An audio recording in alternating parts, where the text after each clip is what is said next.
বর্তমানে খেলাফত প্রতিষ্ঠা করা সম্ভব কিনা, প্রতিষ্ঠা করতে হলে আমাদের করণীয় কি?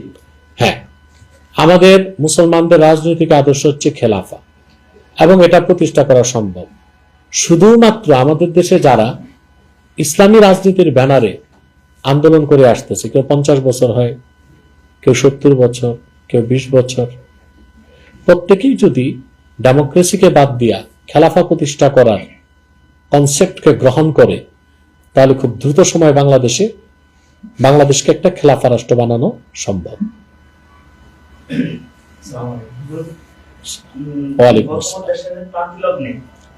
আমরা জানি হেফাজত ইসলাম একটা অরাজনৈতিক দল। তো ইসলামিক যে চাওয়া-পাওয়াগুলো, আমাদের হেফাজত ইসলামের চাওয়া-পাওয়াগুলো মানে স্বার্থ হাসিল করার জন্য কি কোনো রাজনৈতিক শাখা খোলা প্রয়োজন মনে করেন কিনা? অবশ্যই এই মুহূর্তে হেফাজত ইসলামকে উচিত যে হেফাজত ইসলাম মূল সংগঠন রাজনীতিতে না আসলো, তাদের একটা পলিটিক্যাল উইং খোলা দরকার, যেখান থেকে তারা রাজনীতিতে অংশগ্রহণ করবে।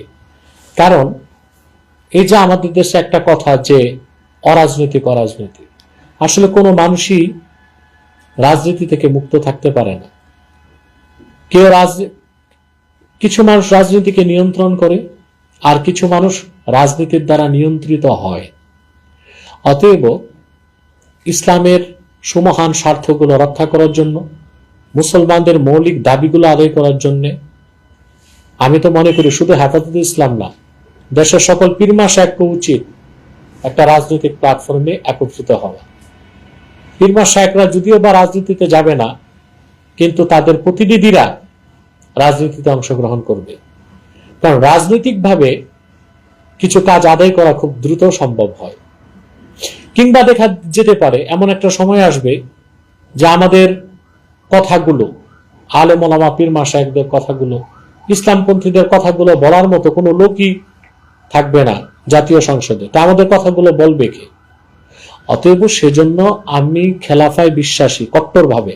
তারপরও আজ-জারুরাতু তাতাকাদ্দারু বিকদরি জারুরা, এই নীতির কারণে আমি চাই, সবসময় বলে এসেছি, এখনো বলি, যে ইসলামের পক্ষে কথা বলার জন্য আলেম ওলামা পীর মাশায়েখদের একটা বড় প্রতিনিধি জাতীয় সংসদে থাকুক, যারা আমাদের পক্ষে বিল উত্থাপন করতে পারবে এবং দাবি দাওয়াগুলোকে রাষ্ট্রীয়ভাবে আদায় করে নেবে।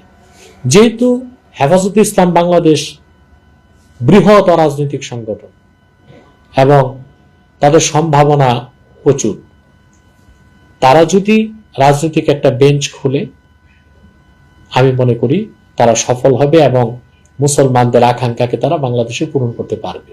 শুধু হেফাজত না, দেশে অন্যান্য পীর মাশায়েখ যারা আছেন তাদেরও উচিত যে তাদের প্রতিনিধিদেরকে দেয়া এবং একটা রাজনৈতিক প্ল্যাটফর্ম শক্তিশালীভাবে গড়ে তোলা।